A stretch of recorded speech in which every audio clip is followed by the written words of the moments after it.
ya anak-anak, sebelum mulai pembelajaran pada siang hari ini silahkan dirapikan tempat duduknya.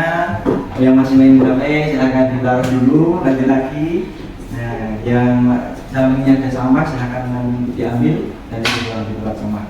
Ya, untuk dan siap belum? Ini anak-anak? Sudah. Oke. Nah, Bapak mulai ya. Bismillah. Assalamualaikum warahmatullahi wabarakatuh. Waalaikumsalam warahmatullahi wabarakatuh. Gimana kabarnya anak-anak? Alhamdulillah, luar biasa. Allahu Akbar. Alhamdulillah. Sehat semua ya? Alhamdulillah. Nah, sudah makan belum ini? Belum. Ya, nanti habis mata pelajaran dari Bapak nanti silakan jajan di kantin ataupun di sebelah ya. Untuk sebelumnya Bapak mau presentasi terlebih dahulu. Hari ini siapa yang tidak hadir? Amani. Nah, Mami. Kemudian siapa lagi? Dapat. Udah. Oh. Mami kenapa ini enggak? Udah enggak? Bolos. Bolos. Oke, bolos ya. Ini jangan ditiru ya anak. Ya, Pak. Nah, untuk sebelum memulai pembelajaran pada siang hari ini, alangkah lebih baiknya mari kita awali dengan bacaan basmalah dan doa bersama-sama. Wahid isnain salasa. Bismillahirrahmanirrahim. Raditu billahi rabban wa bil islami dinan wa bi Muhammadin nabiyyan wa rasulah. Rabbi zidni ilma warzuqni fahma. Amin. Alhamdulillah, semoga dengan doa kita menjadi lebih semangat dan pembelajaran hari ini semoga diberkahi oleh Allah. Nah, Bapak mau tanya, kemarin kita mempelajari tentang apa? Tentang Muhammadiyah. Kitab Muhammadiyah. Kita itu kan pedoman ataupun ideologi di Muhammadiyah. Nah, kenapa Muhammadiyah harus ada kitabnya? Ya, Pak. Ya. Karena dalam Muhammadiyah kita mempunyai arti penting yang menjadi landasan berpikir dan beramal bagi semua pimpinan dan anggota Muhammadiyah. Nah, jadi kemarin kita pelajari kitab itu sangat penting karena tanpa pedoman kita tidak akan bisa berjalan. Ibaratnya ketika kita mau pergi, kita tidak tahu jalannya, tidak tahu petanya, maka kita akan tersesat. Makanya di Muhammadiyah itu butuh sebuah kitab ataupun pedoman-pedoman landasan hidup. Nah, pada hari ini kita akan mempelajari tentang kaderisasi di Muhammadiyah. Nah, ada yang tahu kader nggak ini? Enggak tahu. Nah, makanya mari kita hari ini pelajari tentang kaderisasi di Muhammadiyah agar anak-anak semua bisa memahami. Nah, ini Bapak mau tampilkan materi untuk hari ini yaitu tentang kaderisasi Muhammadiyah. Nah, sudah kelihatan anak-anak? Sudah. Hari ini kita akan pelajari tentang apa? Kaderisasi Muhammadiyah. Nah, ini apa itu kader? Ada yang mau membacakan tidak?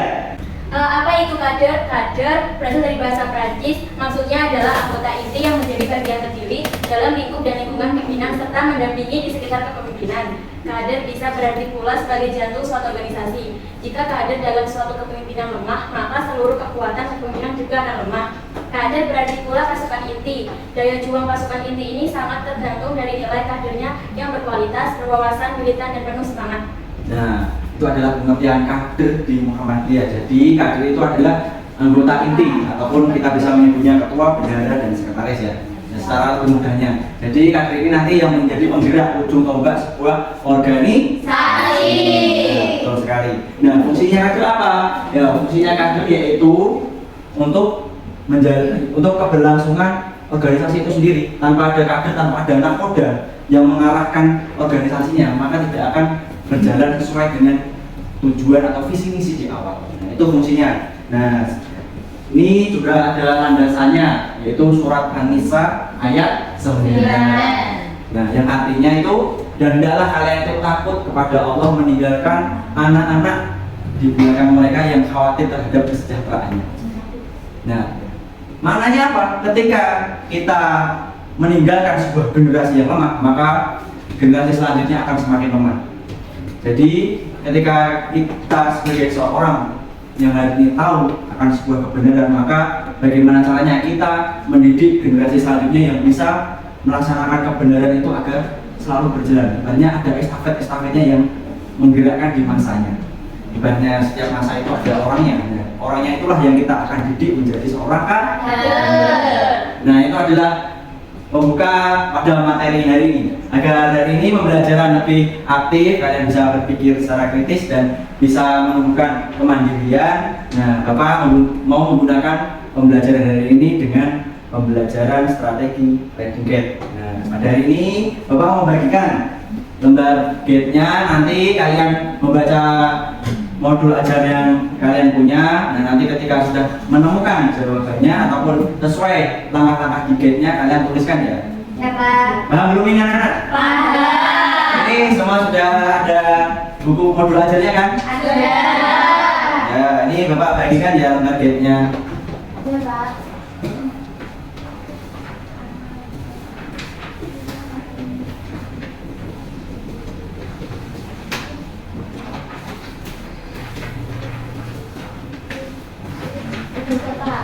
Ya. Nah, silahkan kalian baca kalian dan tuliskan sesuai langkah-langkah yang ada di lembar gate. Bapak kasih waktu selama 10 menit untuk mengerjakan. Cukup waktunya ini? Cukup ya? Cukup, silahkan dikerjakan selama 10 menit.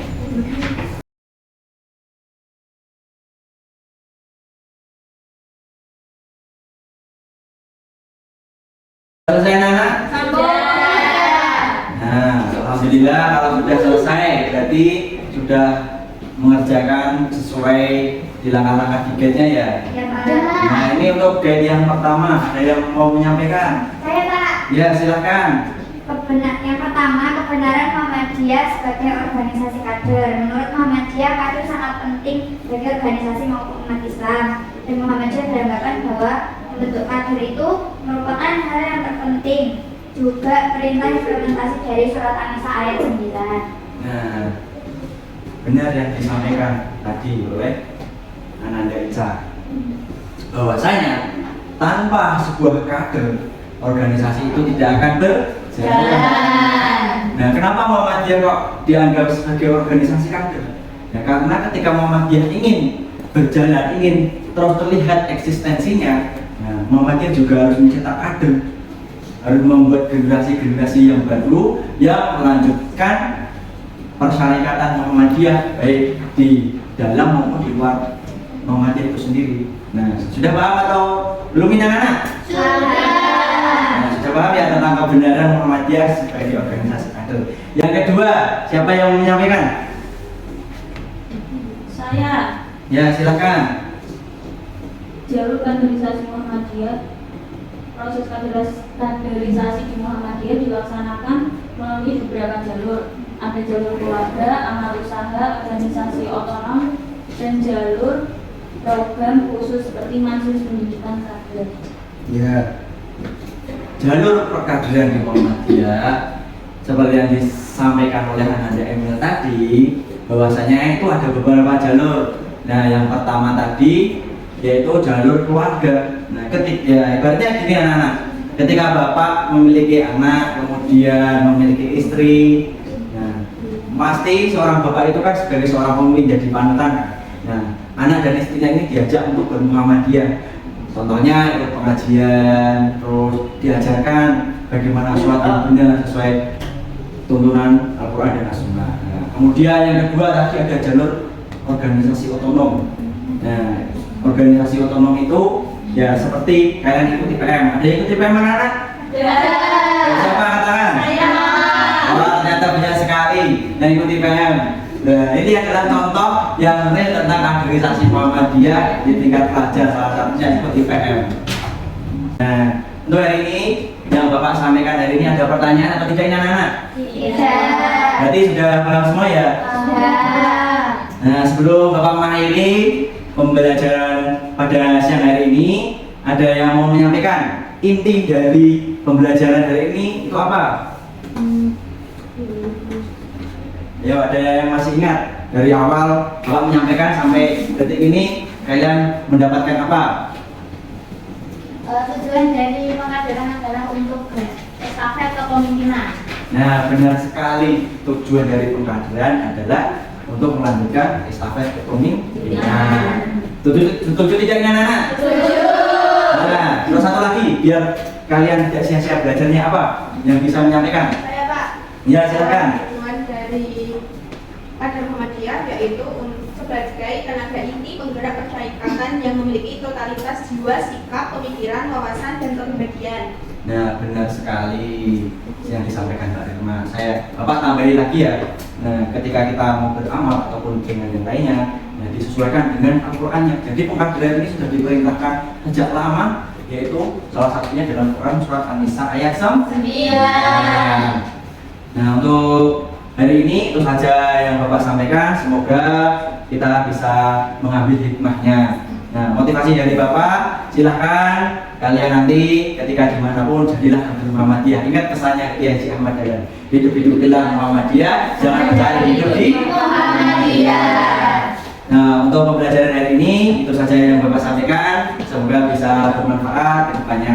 Sekian dari Bapak, akhiri dengan doa bersama-sama. Alhamdulillahirabbil alamin. Subhanakallahumma wa bihamdika asyhadu an la ilaha illa anta astaghfiruka wa atubu ilaik. Itu saja. Nanti kita pertemuan di minggu depan kita akan mempelajari tentang organisasi otomotif Muhammadiyah. Mungkin itu saja dari Bapak. Sekian. Wassalamualaikum warahmatullahi wabarakatuh.